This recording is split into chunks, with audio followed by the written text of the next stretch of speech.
to introduce our speaker today. Okay, hello. So we're very happy to have Leonardo Senatore today with us. So he's a theoretical physicist. He's on the faculty at Stanford, associated with the Institute for Theoretical Physics, the Kavli Institute for Particle Astrophysics and Cosmology, as well as the Stanford Linear Accelerator. Today he's going to tell us about how inflation is starting from an inhomogeneous universe. Leonardo, you may go ahead and share your screen.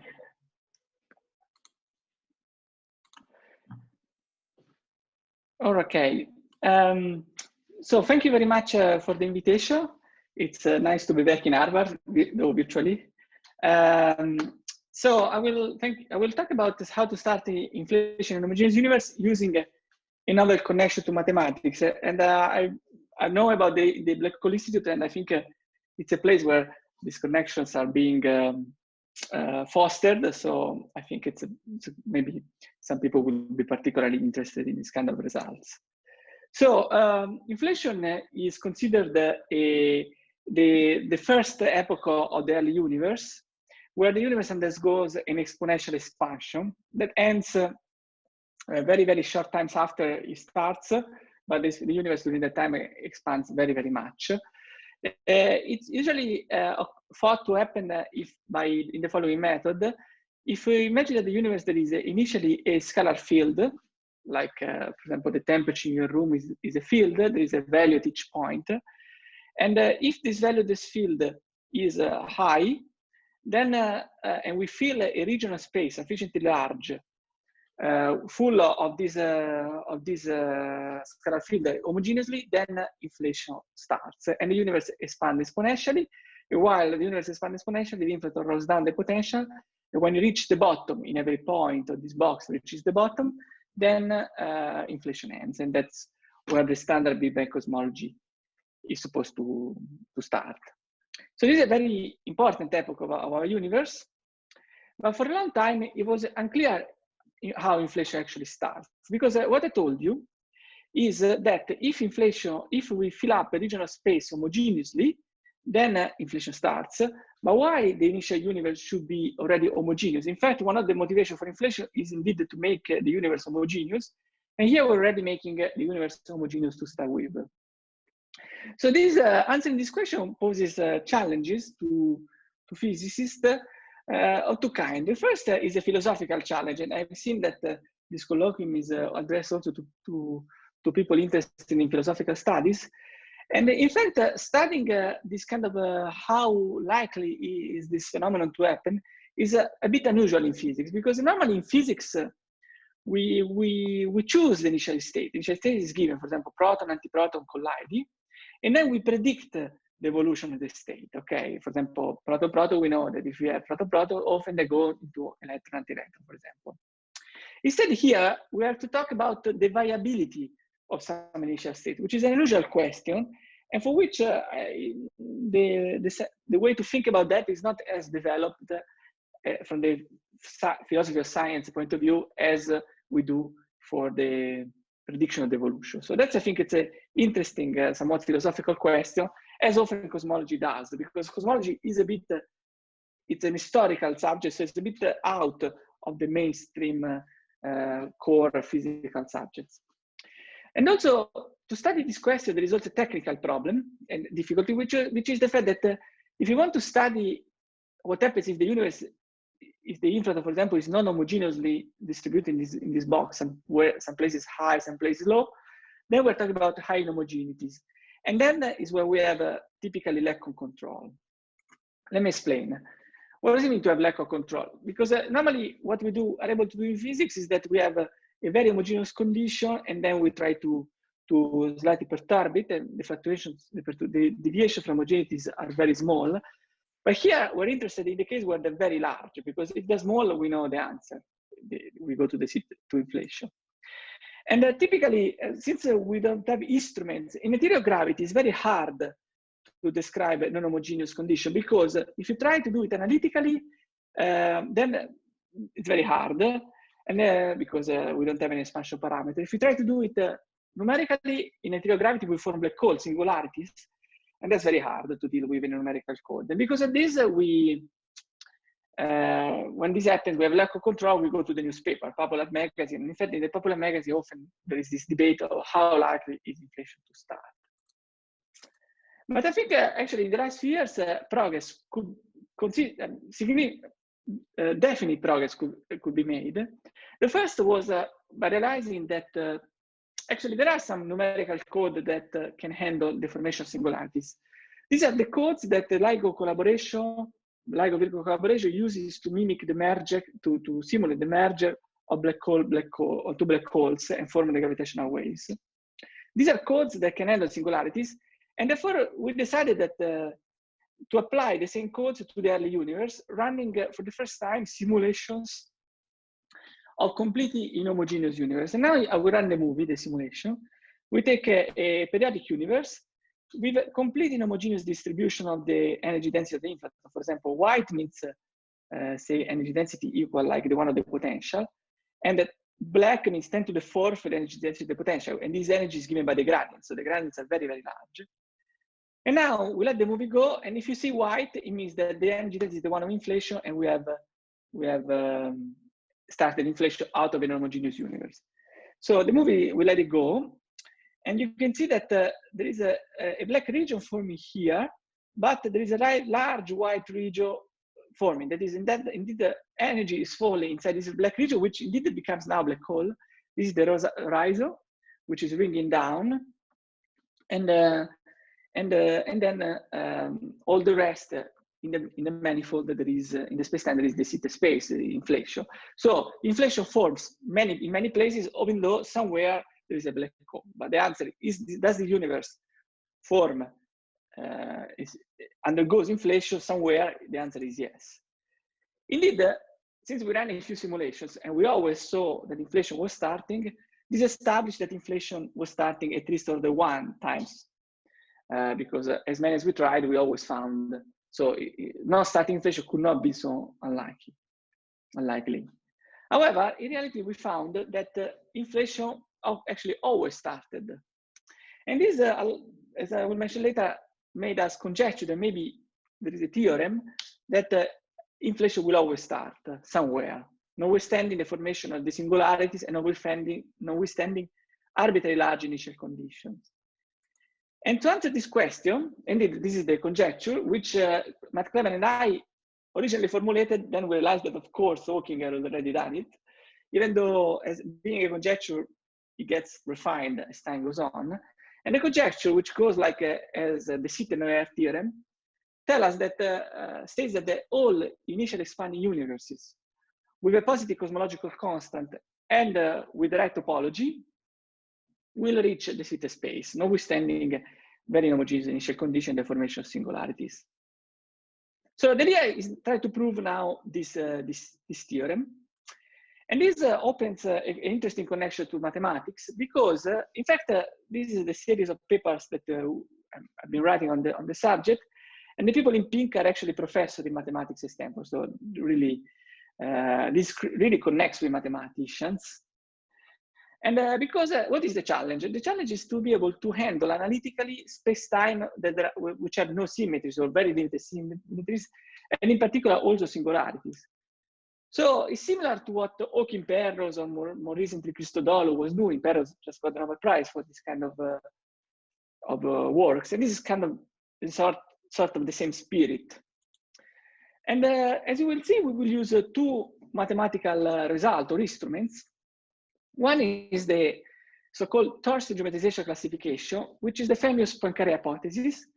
And it's something that connects. There was a major result at about one decade and a half ago in mathematics, which connects the curvature of the manifold, which is the shape of the manifold, to the topology of the manifold, which is the number of holes of the manifold. And another instrument that we will use is what is called mean cumulative flow, which I will explain briefly what it is next. So first, let me explain what is the torsion geometrization conjecture, which now is proven is called classification, torsion geometrization classification. It tells us that it classifies it tells us that for all the compact-oriented three manifolds that we can have a special slices of our space-time, they fall into one of these three classes. Either they're closed, or they're flat, or they're open. Well, these are topological statements. What does it mean? And there are actually 8 classes, and these are each one of the classes fall in, for example, the trisphere, the compactified torus, the compactified hyperboloid, and more exotic topologies. But for this kind of topologies, actually, one can put a metric in these manifolds such that R3, the richest scalar on this manifold, on the spatial slices, can be anything. But in this kind of, for example, this kind of topology, which are called open, then for any metric that we put in it, R3 must be negative at least at one point. Okay, there is no freedom. R3 is constrained topological to be negative at one point. And then there are intermediate ones, flat, like the torus, where either R3 is negative at one point, or the richest scalar is negative at one point, or it is negative, or it is 0 everywhere. So this is the famous result of Perelman, and it really tells us that most of the topologies are really of this kind, because one can glue these ones and always fall in the topology of the last class. So there is a very specific sense in which most of topology are of the open kind. And then you will see that there are interesting statements we can make about these ones. Before going on, let me make a personal comment on the connection that we're doing with mathematics here, because general relativity and the part of differential geometry that study general relativity is a very active field in mathematics, actually. But often they deal with the stability of space-time. They ask, is the space-time stable? So they know what they have at hand. They have a rough idea what is the space-time they're talking about. Or instead, often they focus on the fact that band fix must badly happen. These are the singularity theorem. Things will go bad somewhere. Okay, so instead in cosmology, we also almost always we deal with small fluctuations around the freedom levels of Walker metric. So we know the asymptotic of the universe, nothing major can happen up to, in fact, everything is not up to small corrections. There are only 2 exceptions to this regime. One is eternal inflation, and the other is the epoch prior to inflation, where indeed the fluctuations are big and we don't know how to do. And in this talk, we will talk about this prior to inflation. And in particular, contrary exactly to what normally happens both in GR differential geometry or in cosmology, we're dealing with a space-time that is quite unknown. We just know initial condition, and we wish to explore what is going to happen. And we do this because there is a physics question we want to answer, which is all inflation always starting? This is about the first epoch of our universe. It's not just a purely mathematical question. So imagine that you have some initial condition for the universe. Maybe the universe will evolve somewhere. Maybe there will fall singularities, matter. But we want to know if de Sitter will emerge somewhere. This is our question. And notice that it's not a very easy question to answer, at least to me, because we have to allow matter can do. There is matter. And for example, there could be nasty aliens that the only purpose in life is to prevent us to approach the Sitter space. So they might try, there is some stress tensor for matter, for which we try not to specify what it is. We don't try not to specify what kind of matter we're dealing with. But you know, the matter can, for example, these spacecraft, the aliens can go everywhere, and maybe, and this in particular means that wherever there is a spacecraft, there will be some stress tensor, and therefore there will be some Ricci 4 of the space-time. So this point cannot be like the Sitter space. So the convergence to the Sitter space must be somewhat subtle, must be maybe on average. There will be, if we converge to the Sitter space, it will not be a straightforward point-wise convergence. It must be something more. Okay, so before, I mean, there was already a lot of work, famous work in 1983 by Walder that treated the case of inhomogeneous cosmology. And the Walder has shown that if we assume that the stress tensor satisfies the dominant energy condition, and all homogeneous but anisotropic universes, this called Bianchi universe, that are not closed, that is the topology of the S3, and have a positive cosmological constant, indeed they isolate to the city. So for the homogeneous case, this theorem was proved. And the dominant energy conditions, DEC means that this quantity where T mu is a stress tensor is with the minus is a future directed time-like Cornell vector for any time-like K mu. This dominant energy condition implies the weak energy condition. Sorry, this dominant energy condition basically physically means that the momentum doesn't travel, is not transferred faster than the speed of light. So it's very reasonable. This one is the dominant energy, is the weak energy condition that tells us that for any time-like vector, this quantity is positive. This is basically the statement that rho must be positive, the energy density is positive. And then there's also another energy condition we use, which is called the strong energy condition, which was also used by Wald, that says that this combination of the stress tensor must be positive for any time-like vector. This is, in physical terms, this is the condition that tells us that the gravity induced by the stress tensor is attractive. This is when we mean that the gravity is attractive, we always mean for matter that has this property. So for homogeneous cases, it was solved, but inhomogeneities are incredibly more challenging. Mathematically, because differential equations become partial differential equation from ordinary differential equation become partial differential equation, so they're very much harder to solve. And physically, singularities form, geodesic cross. It is a hugely more complicated situation. And however, we will see that the hints of this result already seems to be true. So in this talk, we want to study what in mathematics are called general cosmologies, which are a specific class of space-time, but I think in physics, they are all the space-time that we care about.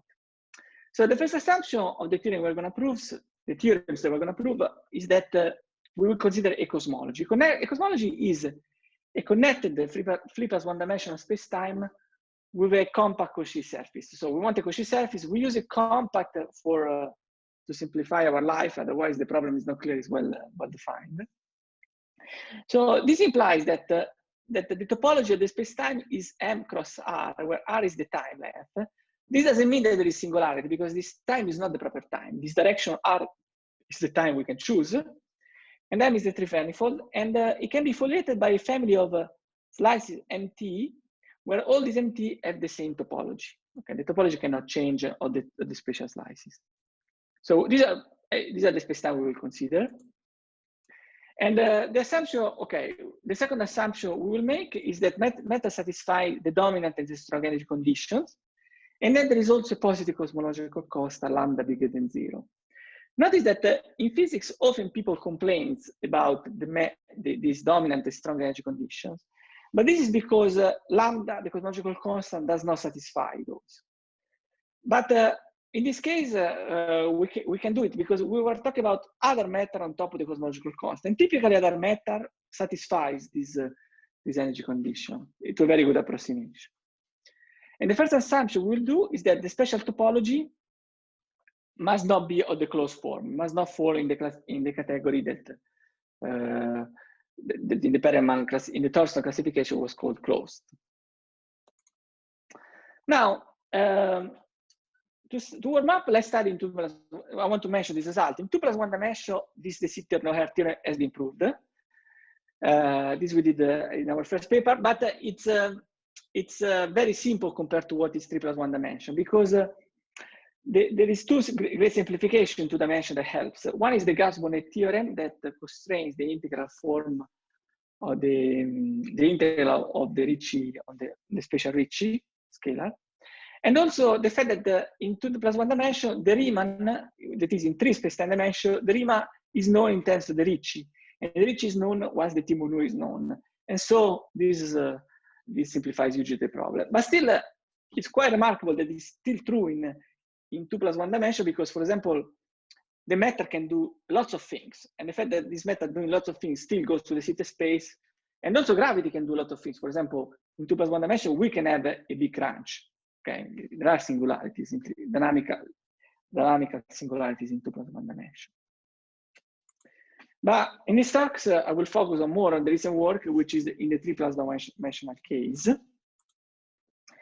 And the first result I want to mention is in the case without any symmetry. This is actually what started as the first work we did on this analytic work. And there is a theorem that tell us that within the assumption that I stated, given there cannot in this spacetime there cannot exist a non-singular space-like hypersurface with maximum volume. That is, you take these spacetimes, given any time slice, there is another with larger volume.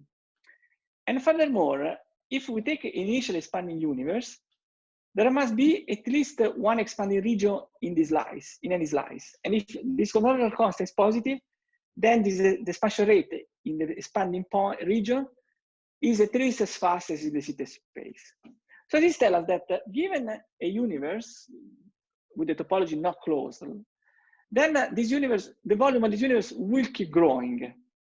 And this doesn't prove, but strongly suggests that it will go to the Sitter space, because if the volume grows, gradient energy will dilute away, matter will dilute away, we will be left with the cosmological constant, which is a good approximation to the inflaton potential, and inflation will start. No matter how inhomogeneous initially the universe is, or how low is the scale of inflation. So this, I think, is very interesting. And this suggests that, but doesn't prove it. Now, let me show you the proof, actually, at least of a part of the statement is very simple. So let me establish some notation. Consider a three-dimensional spacetime m lambda, and consider the normal vector to this three-dimensional slice. So it's a time-like vector, so the norm is -1. The four metric can be expressed in terms of the free metric G times the normal vector. And the sensitivity curvature is defined in this way, which can be written as the trace times K times sigma nu plus the sigma nu, which is the traceless part. Now, the sensitivity curvature tells us how much essentially the geodesic emanating from this surface deviate, and the trace tells us how much the volume grows. The lead derivative along n of the volume form of the metric is K. So roughly speaking, this three-dimensional metric grows exponentially with K. So with this notation, we can prove at least the first part of the statement. In fact, take Einstein equation, G mu nu equal a pi g t mu nu, and contract it twice with the normal vector.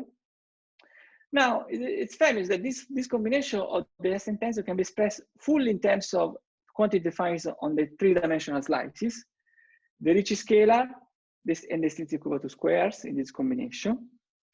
So this means that this quantity is equal to this. Now we want to know if there is a maximal surface. If there is this maximal volume surface, since the change of the volume form is equal to K, if K is non-zero, I can deform the surface to make it larger in volume. So the only way to have a maximal surface, maximum volume surface in this universe, is to have surface is a three-dimensional surface, is to have K zero equal everywhere. But let's see if it's possible to have K equal 0 everywhere on a three-dimensional surface. If K is 0, then we have this. But if this is negative, and if impose the weak energy condition, this is positive. So this can be true only if R3 is positive everywhere. If there is some condition where R3 must be negative somewhere, this cannot be true, and therefore a surface with K equals 0 everywhere cannot exist. But indeed, the result of Perem, of this torso classification, tells us that indeed, for most topologies, there must be a point where R3 must be negative, and so negative equal positive cannot be true. And so this equation cannot be satisfied, the surface of maximal volume cannot exist. So this means that for this topology, which are most topology, the universe, they cannot have starting from initial expanding universe, you cannot have a big crunch, a global quick crunch. Maybe there is lots of crunches localized, but the universe must keep expanding somewhere. And therefore, and then maybe we're trying to prove that this implies reaching infinite volume and actually asymptotic to the Sitter space. So this is what we were able to prove so far without any symmetries. And now I will mention a result that we instead of produced very recently, which is actually proving the full de Sitter Noether theorem, however, imposing two isometries. That is, imposing that this cosmology have an isometry group that form two-dimensional orbits. Let me explain what it is. In mathematical terms, because I know that here there are both mathematicians and physicists. So mathematically, we want to say that there is a group G, which acts on the three slices as such that on the full spacetime acts by isometries.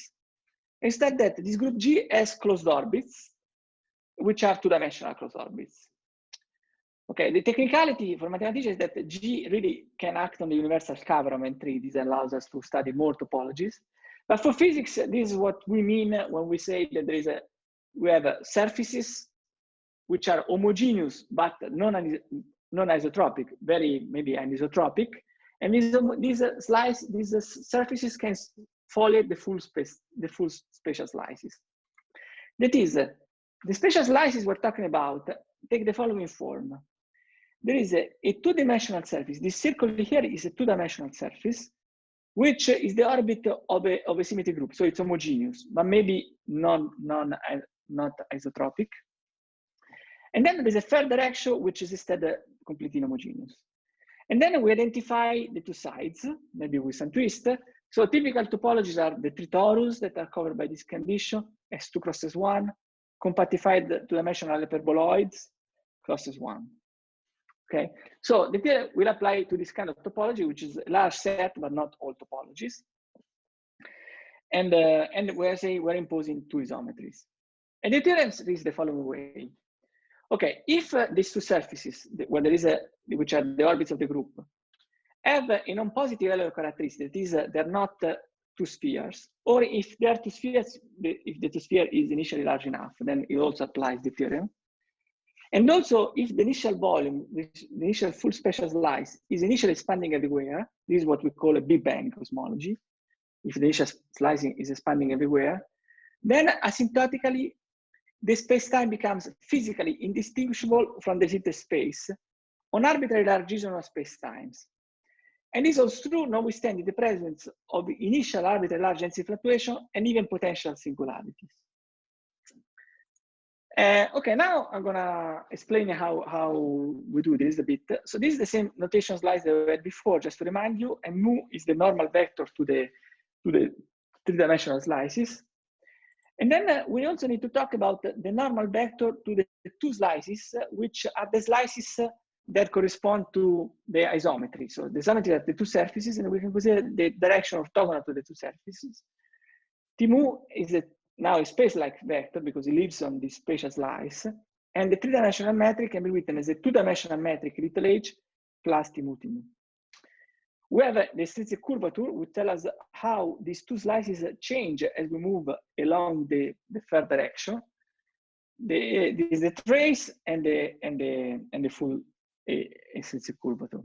A and H is the notation of mathematician. It's surprising that maybe Hubble H, the Hubble constant, maybe it's called Hubble because of this. The mathematician did call it, because call it H.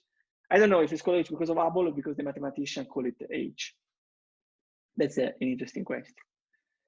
Okay, so how we try to answer this question? Okay, as I said, is a bit naively is not so simple because we have an initially arbitrary homogeneous expanding universe, maybe with some isometries, but very homogeneous. And we wanted to see what happens at time, maybe forming also the singularities. So we found useful to use this method in mathematics, which is called mean curvature flow. Let me explain what it is. This is actually a big field in mathematics, in particular in the context of Riemannian geometry, not in terms of semi-Riemannian geometry, which is ours. But imagine that you have a space like a space-time surface, a three-dimensional surface inside the space-time. And imagine to have a deformation to form a new three-dimensional surface by moving forward the points where k is positive, the statistic is positive, by an amount proportional to k. So this is how much the point change, and backwards if k is negative. So now, since k is the rate of growth of the volume of the surface, it's clear that if you move forward in time where the surface was expanding, and backward in time where the surface was contracting, if the surface was going forward in time, it means that the new surface has larger volume. In fact, the change in the volume is manifestly positive. So this is a flow. You can take a non-physical surface, an arbitrary surface, and then this surface will define, this flow will let this surface go around this manifold.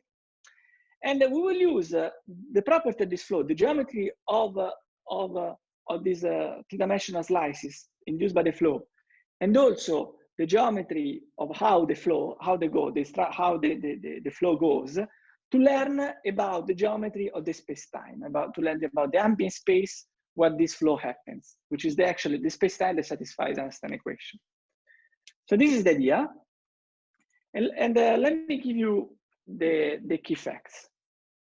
So first, there are some important facts, which makes, in our opinion, this mean-quantum flow very useful for this problem, because this flow is not obvious a priori that this flow, as it goes on, maybe the surface can become singular, even though if suppose the space-time is very regular, maybe they just develops a kink.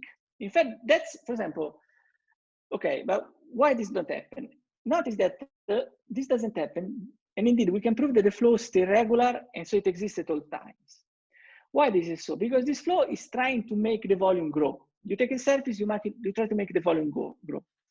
If you have a surface in Euclidean space, in Riemannian geometry, you try to make the volume increase, you just do this. And then this is much larger volume than this one. And so singularities develop very, very rapidly if you are in Riemannian geometry. But if you have it in the similar Riemannian geometry, this direction orthogonal to the surface is time-like. So if you try to do the same as you were doing in Riemannian geometry, this surface becomes null in the meantime, and null has zero volume. So this is not the way to increase the volume. The way to increase the volume is to stretch as much as possible. So this flow, this is the issue why the flow stays regular, and there is a rigorous proof that we did to show that the flows exist at all times. So for example, this is different than the Ricci flow that was used to prove the Thurston classification. This is regular at all times. Also, we're trying to describe a space-time where singularities can form. So it better be that if there is a black hole, our method doesn't fail. If there is a black hole, typically it's very hard to describe this region. And what happens is that we proved rigorously that this flow, if there is a black hole, this flow will not hit the black hole. We'll stay a finite distance away from the black hole. And this happens because we're assuming that all the possible singularities, not just the black holes, are of the form crashing kind. That is, there are regions where the spatial volume goes to zero. There is a set of Cauchy slices that under which the spatial volume goes to zero. Now, this is typically what happens for all the known singularities, okay? So we're assuming that this is happens truly, and maybe this is the way for which mathematicians can include easily singularities in their theorems. Singularities with the crashing kind are shielded and the flow cannot hit. Intuitively, that's why it's very intuitive why the flow will not go there, because the flow tries to make the volume as large as possible. Here, the volume is going to zero, it's just not going there. Okay, so the flow stays regular, and even if there are black holes or crashing singularities, it will not hit them. So the flow keeps regular all times. And then another interesting result, useful result, is that under this flow, so this is a compass surface, so it has a maximum. And at each time there is a maximum because it's a function of the final compass set. And it's possible to prove that this maximum decreases exponentially in the flow time lambda towards k lambda. K lambda is the extrinsic curvature of the would be the Sitte space. Okay, and this can be proven okay, simply. In the interest of time, I'm not giving the proof, but if people ask later, I can explain it. For mathematicians, this is the simple application of the maximum principle, but for physicists that like me, it was a bit unusual. So K, and also another theorem is K is remain positive. So K goes, the maximum goes like lambda and can never cross zero from above. Okay. Okay, let me now, so these are important facts that were already proven. And then let me show you the proofs of the Sitte-Noether theorem in this case of two dimensions. I will simply, I think I have another 5 minutes time. So I will simply highlight the steps of the proof, and if people ask, I will go into the details. So there are 5 steps to this proof. So the first step is the following. We first show that there is some geometric quantities expand like in the zeta space. So for example, we show that as we move along Z, there will be a minimal surface, a minimal 2-dimensional surface here, a circle in the picture. And this grows, the zeta space, in the zeta space, the surface will go like e to the 2 ferchi lambda square lambda. And we can see that the surface, at late time enough, start growing up to a very small correction like in the zeta space. Similarly, the tracer length grows like in the zeta space, and also the volume grows like the zeta space. Now, the fact that the volume grows like in the zeta space, in particular, means that the integral over all the volume, over all the 3-dimensional spatial slice, or this positive quantity, which is the difference between k square and k lambda square absolute value, and the extrinsic over 2 square, grows like e to the 1/3 lambda, which means it grows like a length. So it grows much less than how the volume grows, which means that almost everywhere this quantity is going to 0. So this means that the spatial rate, so the volume grows like in the zeta space, therefore the spatial rate, and also the surfaces and the length. So the spatial rate almost everywhere is the one in the zeta space. So the metric grows like in the zeta space. And therefore this leads to step 2, which is quite intuitive. Given that the growth rate of the metric is like in the zeta space almost everywhere, we can define a reference metric ball G, which is take the surface at 1 time, lambda 0, and let it grow like it would be in the zeta space, which is this. Let it grow. This is the A square factor of the FRW slicing of the metric, e to the 2/3.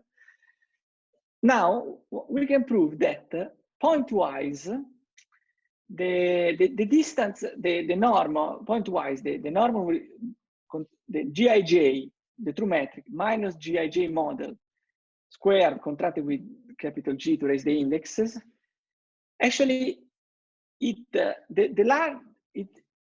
it's bounded. That is, it's bounded by a quantity which is such that if we take this reference, we take this model metric to be equal to the true metric at time lambda 0. You see, at time lambda 0, the model metric was equal to our true metric. If we take this initial time later and later and later, these two metrics become closer and closer because the spatial rate becomes so close to each other that they cannot accumulate any more distance between the two. And this is point-wise true. So now you can see that this metric, the spatial slices become very similar to the one of it would be exponentially expanded slices. And then the rest is quite intuitive that once you take a region here and you blow up with an exponential rate, it becomes locally like a Euclidean space because whatever is this curve here is being stretched to incredible landscape. And so, in fact, we can define the full the metric of the de Sitter slices, which is just the Euclidean metric times the scale factor. And we can show that on a region which becomes as lambda 0 as this reference point becomes larger, larger, larger, longer and longer in the future, then the metric become point-wise close to the Sitter space, and the close because the distance, the error goes to 0 as we send lambda 0 to 0. Of course, not everywhere, but on a region around the ball, around this point, whose size grows with lambda 0. That is, the larger we take lambda 0, the larger we can take the region where the spatial metric looks like the Sitter space for the spatial part. Okay, so the spatial part converges point-wise to the one of the Sitter space on very large region, arbitrary large regions. What about the metric? The Sitter space has 4-dimensional metric. So what about the time part? So we can the flow defines there is the metric. We can where the flow goes. One can define a 4-dimensional metric, which is the one of the slices times the orthogonal direction because we add the normal vector to the surface. So we can define the normal direction, and this gives us the metric. K square is this. Actually, it turns out that in front of the flow times, there is the extrinsic over 2 square. We can compare this metric to the one of the full de Sitter space, which in the same lambda time would be K lambda square, which is a constant times this. And then we can prove, now, first of all, we can show that this metric here, the flow follows arbitrary large region of space-time. So in particular, it doesn't have any singularities. The space-time is geodesically complete. But also, this metric describes very large volumes, space-time volume. And we cannot prove that there is pointwise convergence between these two metrics. For the special part, we have pointwise convergence. But for the time part, no. But we're very close to that, because remember that K square was almost everywhere equal to K lambda square. And indeed, this allows us to prove that if you take any curve, the length between 2 points, the length computed with the true metric and the length computed with the de Sitter metric, they are almost the same, and the error again goes to 0 the larger you take. So all curves in this manifold become the same as the Sitter space, and in particular geodesics become this one of the Sitter space. And this allows us to prove physical equivalence to the Sitter space. First of all, there is another result, and then we can conclude that is not the curves are the same as the Sitter space, but maybe there is matter around. Well, it's easy to prove that the integral of the absolute value of any component of the metric, of the stress tensor, actually decreases, integrating in Z decreases with time. And so if you integrate over the surface, only grows like the length. So it doesn't grow, grows much less than the volume. So also the stress tensor goes to 0 almost everywhere. So we're dealing with now a space-time where the stress tensor is 0 almost everywhere, and where the length of the curves are the same in the Sitter space. So this allows the last slides to prove the equivalence to the Sitter space, because the fact that the lengths are the same means that there is the same geodesics. And in particular, at late time, there is the same horizon in the Sitter space. So take an observer in this space-time. From some point on, it only sees a matter from the horizon, because there is an horizon. Now, the matter is, since the stress tensor goes to 0 almost everywhere, the later you take this time, the less there is a region from which stress tensor can go to the observer. That is, the total amount of the observer can only see matter from some region because there is an horizon, and the total matter that you can see, which is the integral of this stress tensor, is bound, goes to 0 as you take this time later and later and later. So as you take later times, there is a bit of stress tensor in the region, but the total amount of stress tensor is below any threshold. And since an experiment needs a little activation threshold, it means that the experiments will see no matter, and the geodesics are the same in the Sitter space. And this establishes the theorem that this is what we call equivalence to the Sitter space. And this is all what I wanted to say. I'm happy to explain the details if there are questions. Thank you for your attention. Thank you, Leonardo. So yeah, we have time for questions. Please raise your hand or unmute yourself. Go ahead, or send something to the chat. So Leonardo, a question. Yeah. So if you were assuming that there is a cosmological constant, but if you think about it from a fundamental point of view, it relates to some scalar field sitting on a potential or sitting at the minimum. And if you have inhomogeneities, it was not obvious to me that they will not result in an effect on the scalar field if the gradient energy is large enough. You could have a different evolution than a standard cosmological constant. So I just wanted to ask you about that, and also, you know, the connection to the landscape, because I mean, obviously your proofs are within regions that might be causally connected, but there might be implications also to the landscape. Okay, both are true, interesting questions. So yeah, we're assuming cosmological constant. Now, physically, I think this is a very good approximation, because when you saw the movie, for example, the okay, in the movie we were simulating the full scalar field with the potential, but the slope of the potential is very small in inflation to be an inflationary potential, while the gradient energy was huge. So the gradient, say that the inflaton was changing energy between the minimum of the inflationary region to, say, even a factor of 2, maybe, to exaggerate in the potential energy. But this, instead the gradient energy was 10 to the 4 this, so it was much larger. So the fact that the singularities form is really controlled by this initial gradient inhomogeneities, for which the gradient energy of the slope doesn't play a big role. In fact, but mathematically, instead, it makes a difference.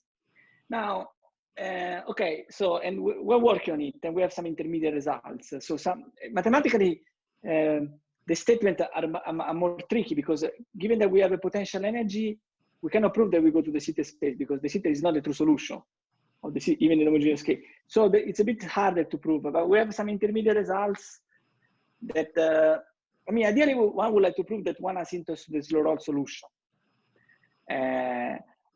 Okay, and we have some intermediate result that goes, that for example, we saw that the volume goes like the zeta space.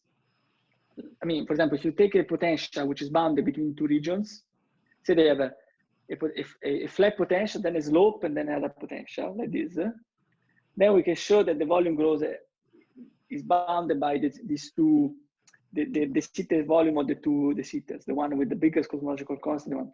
So we can show some intermediate results, but the theorem gets harder. And also we can show the proof of this instrument still works. So, so yeah, one step at a time. But I think physically it's okay. I mean, I think physically. And what about the landscape? Can you see? Yeah, the landscape. I think yes. That's an interesting question. And in fact, yeah, studying general potentials it's a bit hard. But for example, already one can ask a sort of measure question. For example, take the initial manifold and take the label, color the initial points. And one can ask, given some measure of these initial points, uniform measure of this initial point, how many of those underwent inflation? It's not obvious that the result would be the most. But it's not obvious that, for example, in the simulation, I think we saw that actually it wasn't the case, and actually most points were undergo inflation. But this is, I think, highly dependent on the stress tensor of matter. For the case of the scalar field, there is a lot of pressure. So, for example, if you put a very, very fast oscillating scalar field, it will not collapse into the black hole, because it oscillates in the time of formation of the black hole. So it's very hard to form a black hole with this. We formed some, but the more gradients, the more waves we put, it was harder to form. But instead dark matter would form black hole. So, and I think if you have a universe with dark matter plus the cosmological constant, most of the initial points will go into black hole, and a few will go to the zeta space. But yeah, this number is, so this is beginning to address these measure problems. You know, mathematically it's not that easy. I mean, I think I like this project because being able to say something about the space-times, I mean, it's in full generality is pretty hard. So I am really happy that we're able to get this kind of results. But I agree that there are many interesting questions, and what we find is that it's very hard to prove a lot of. I mean, we just do what we can. It's a totally different approach than physics a bit. What you can do is much better than what was done before. So thank you very much for describing. Thank you. I had a question, if possible, or is anybody in the queue before me? Yes. Marty, you can go ahead. I can go ahead. Okay. Leonardo, thank you for a beautiful talk. The results are very interesting, and I'm very intrigued. Let me try to summarize broadly if I've understood more or less, and then you can tell me and guide me. So you assume you have a space-time to begin with, right? Yes. Yeah. Now you assume that your future singularities, if they occur, will have to be crushing. Is that correct? Correct. And you assume a bunch of energy conditions, and of course Einstein. Correct. and you prove a theorem of the kind that says, well, actually, mean curvature flow behaves very well in this setting under these symmetry assumptions. Because no, sorry, not under the no? symmetry assumption. No, the mean curvature flow behaves very well without any symmetry assumption.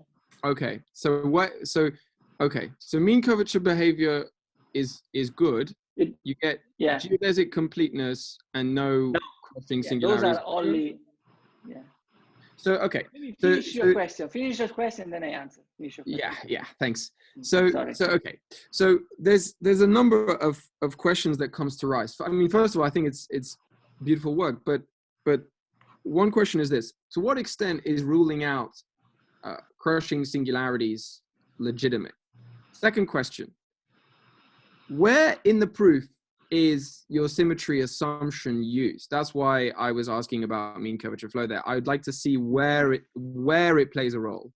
Third question: am I understanding correctly that no black holes form in your situations? And fourth question: what about initial data? What about the perspective of initial data? Okay, I forgot all the. So, okay, you said that is it fair to exclude crashing singularity? Right. As the first question, yeah. Yeah, the first question. So actually, we are assuming we're not excluding crashing singularity. We are saying that all the singularities are of the crashing kind. No, I understood that, and I asked you why. So we're not excluding. Legitimate assumption. It's a legitimate assumption to assume that the singularities are of the crashing kind. Why so the is assumption we make that the singularities are of the crashing kind? Well, because that's what physically we expect. If you check the normal singularities that we know of, they satisfy this. So that's why we call it seems reasonable. So we like it. There are many singularities in mathematics, but we say that physically that's what happens. Okay, I see. But there's no theorem. There's no theorem to the effect that you should expect crushing generically. No, I think this would be an interesting thing for the mathematician to try to prove. I think I try to trigger some mathematicians to try to prove it, because I think this is something true, a conjecture, maybe to be proven, that maybe under generic data, this is all what happens, okay? So that would be interesting. But if you take BLT, blah, blah, they are this property. First question. Second question, where in the proof, completeness? Where in the proof is the symmetry? Where is it used? In several steps. Okay. Which are the most important ones? Which are the most? Well, is the fact that we can move along the normal direction is we can move as you see the proof. We can prove that there is very little dependence on the transverse direction.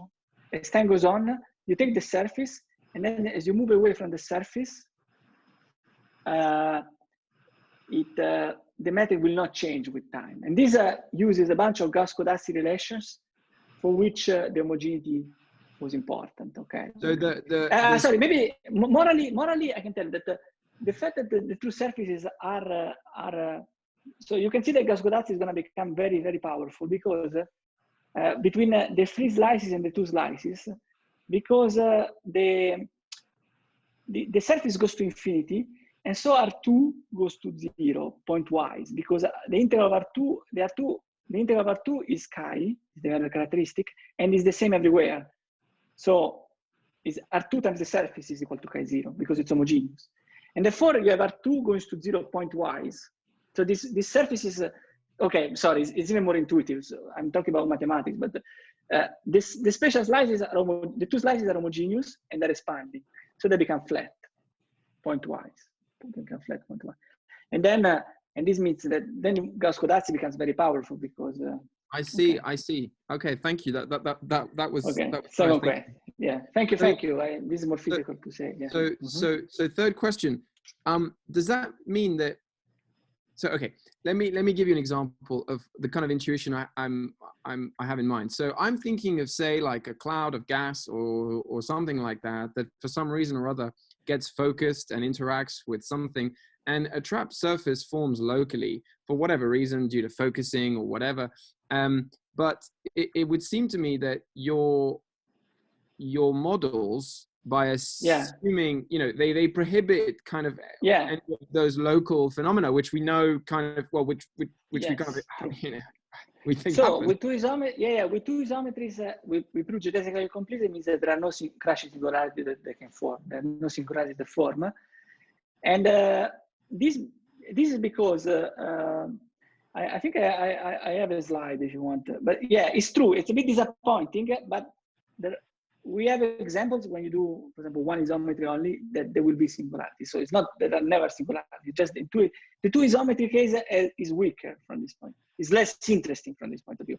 Even though notice that we don't assume that there are not. We prove that. I mean, okay, we're proving that there are not. But maybe I can show you. Then the role of matter. Notice that it is. So what's happening? So notice that there is a stress tensor around. So for example, the nasty aliens could decide to keep focusing on these two surfaces here, the green one. Okay, these are the two surfaces of the nasty aliens.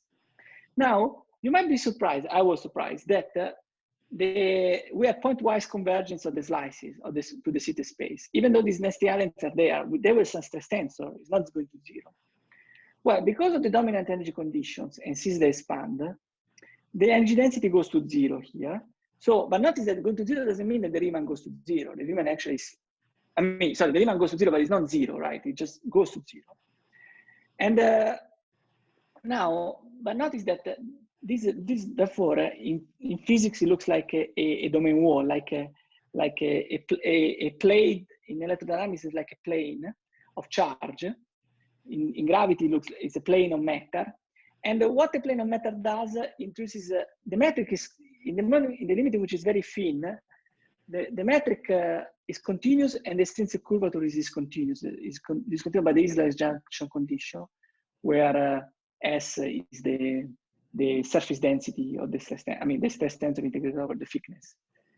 And now, in our case, this S will go like this, and so we can see that the extrinsic curvature actually becomes homogeneous, but with this rate. But the metric is continuous, and that's why we can converge to the City space very rapidly. For example, the Riemann does not go pointwise to the City space. Sure. So okay. Could you say something about the role of mean curvature flow in your proof? I mean, you say that it exists irrespective of the symmetry assumption. So is it just a tool that's used to set up the problem, or what? Yeah, I mean, I'm not. I'm not. Maybe it's possible to. So for us, it was useful because it's. Well, without mean curvature flow, I wouldn't know even how to start. So why mean curvature? Because, well, of course, maybe there are other ways to prove it. Okay, so yeah, it's just a method. The mean curvature flow is just an artificial surface going around. For us, it's very useful because it's a way to probe what is the geometry, and it will go. The flow goes where the volume is, because it wants to make the volume large. So it will stay away from the problematic points.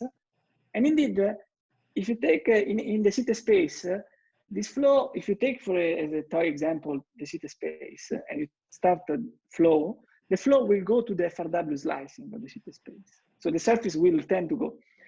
So it looks, it just looks good in terms of intuition. It's like a good tracking mechanism for these types of cosmologies. So what's, for example, if you want to prove how the metric is close to the singularity, this is not a good instrument, because it will not go there.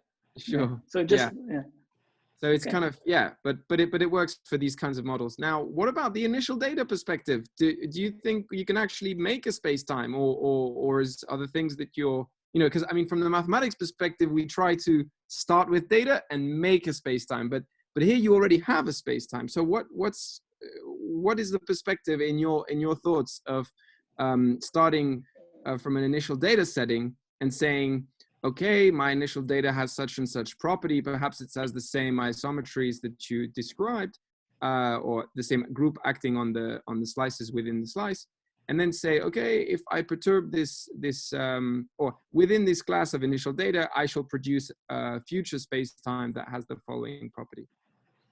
Yeah, I'm not sure I fully understand the question. I mean, that is, I think, for example, even in numerical general relativity, I mean, there is a well-defined initial value problem for gravity. So the question is this. The question is this. In mathematics, you start with initial data and you build up a space-time.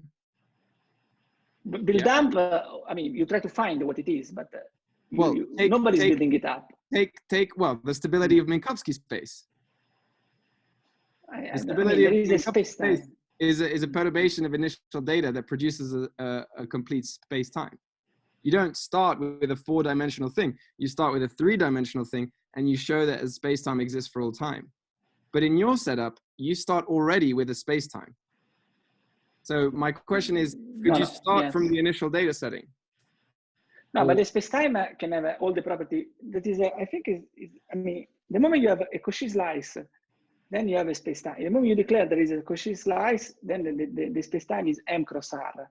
Now, this R can be, in terms of proper time, could be tiny. So you're showing, I see, so you're showing, I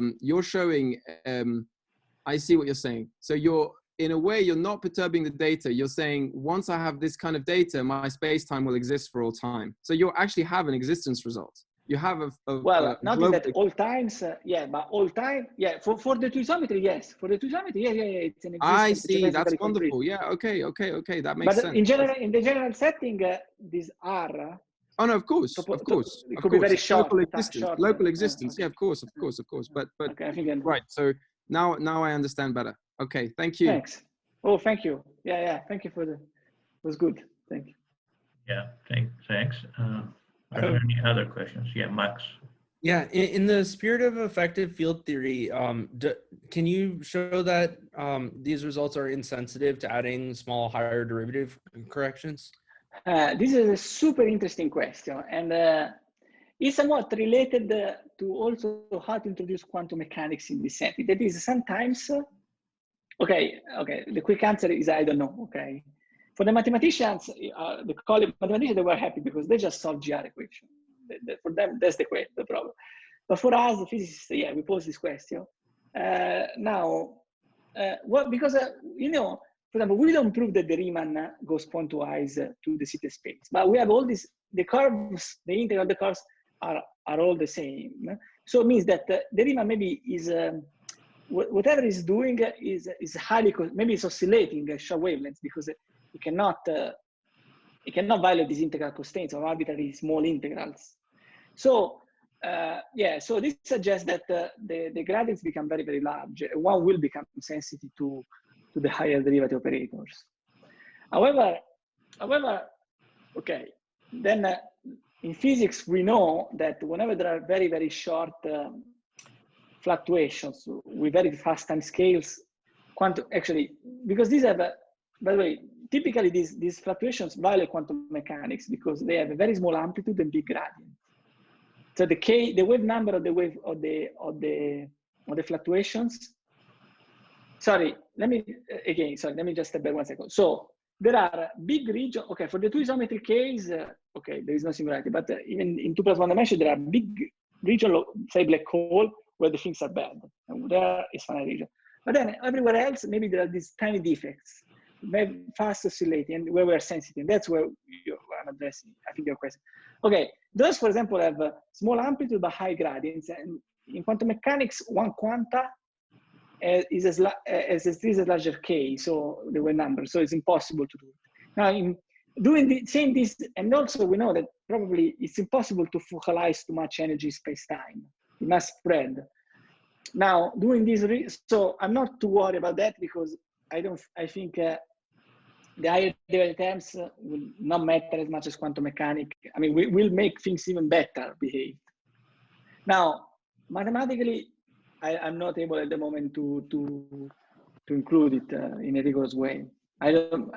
We tried a bit, looks complicated, but yeah, I think your point is, it's good. Yeah, it's true.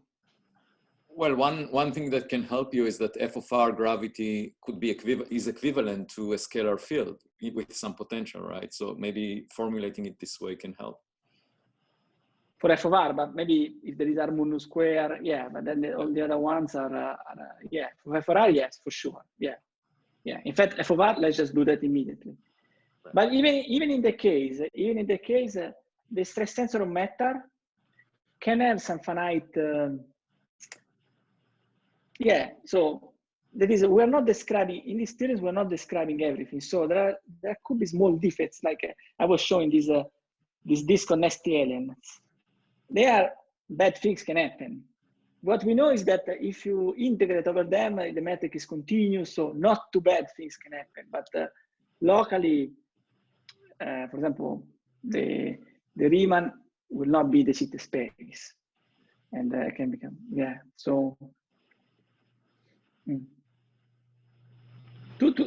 all these things are a bit helped in the case of two isometries, okay? Because in the case of two isometries, as we saw, there are no singularities, because the fact that there are two isometries means that the matter must expand a lot, and the strong energy condition means that rho must go to 0, because the pressure cannot be negative enough for not to evaluate.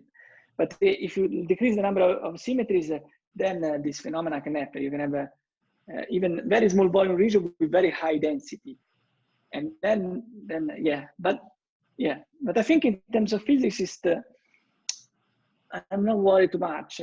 Like even here now in Minkowski space, if you look at Planck scales, we know lots of things, bad things happening, but we know that they average out and they don't matter.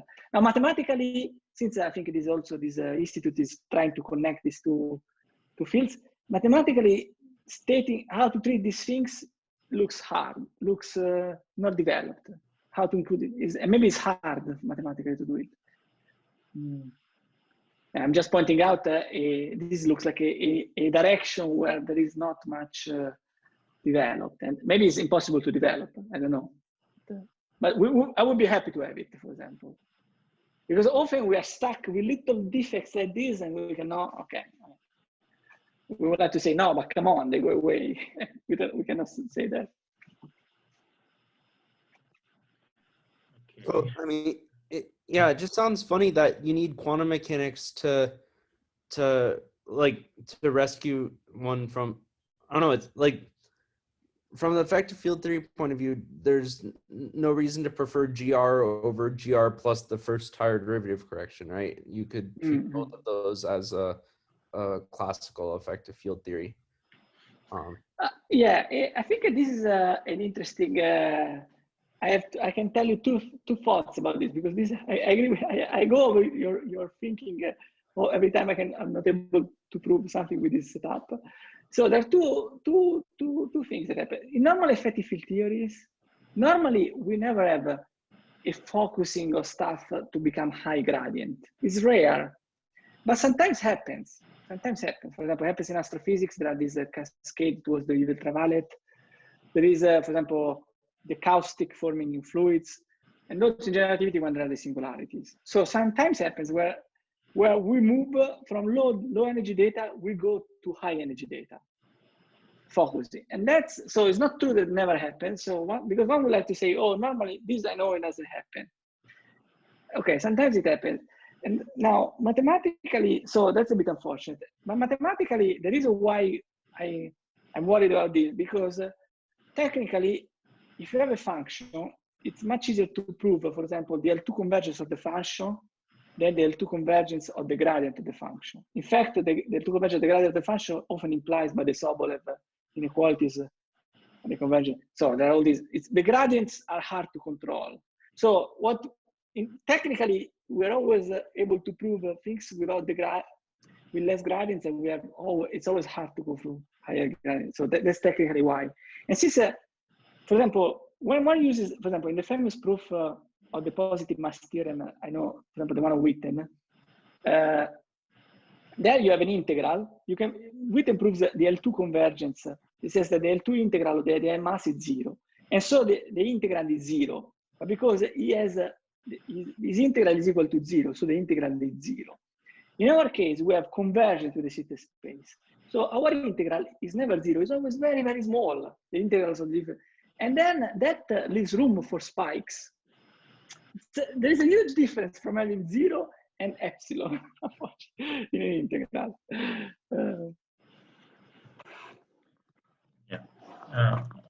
On that note, and if there are no more urgent questions, guess we can end it for this week. Going once, Thank Thank you you very much. much, Leonardo. Thank you. It was nice Thank to you, see you. Leonardo. It was nice to Thanks see for a you. very interesting talk. Thank you. See everybody next week. Thank you. Bye. Bye.